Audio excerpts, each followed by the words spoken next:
আপনি কিন্তু এই ভিডিওটা ইউটিউবে দেখছেন অথবা ফেসবুকে দেখছেন। ধরুন এই সময় যদি আপনাকে কেউ একজন এসএমএস করে ইমোতে, তখন আপনাকে যে কাজটা করতে হবে, এই অ্যাপ থেকে আপনাকে বেরিয়ে যেতে হবে, দেন আপনাকে ইমোতে প্রবেশ করতে হবে। তারপর আবার আপনাকে ইমোতে এসে আপনি এসএমএস করবেন, দেন আপনাকে ইমো থেকে আবার বেরিয়ে যেতে হবে, দেন আবার আপনাকে ইউটিউবে প্রবেশ করে এই ভিডিওটা দেখতে হবে। এটা কিন্তু এক ধরনের প্যারা।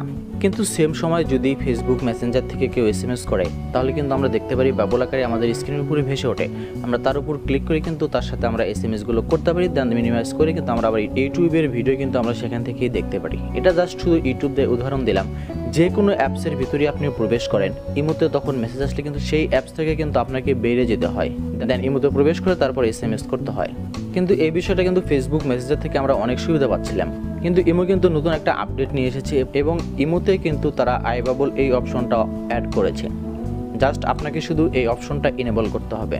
আর আপনি যদি এই অপশনটা এনেবল করেন, তারপর থেকে যখন আপনি যে কোনো অ্যাপসের ভিতরে থাকেন, ইমোতে যখনই কেউ এসএমএস করুক, সেটা কিন্তু আই বাবল আকারে আমাদের স্ক্রিনের সামনে ভেসে উঠবে, দেন আমরা তার উপর ক্লিক করে দেন আমরা সেটা ব্যবহার করতে পারবো। তারপরে কিন্তু আমরা মিনিমাইজ করি কিন্তু আমরা যে কাজটা করতেছিলাম যে অ্যাপসে, সেটা কিন্তু আমরা অ্যাক্সেস করতে পারবো।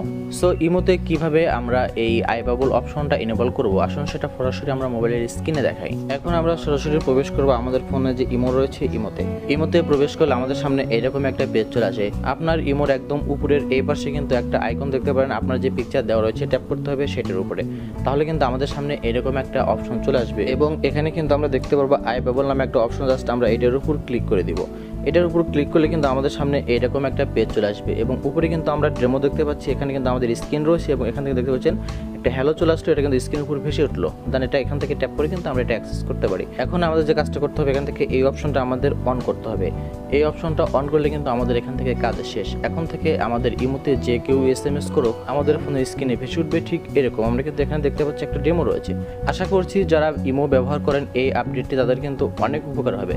দেন এই আপডেটটি কিন্তু আমার অনেক বেশি ভালো লেগেছে। ধন্যবাদ।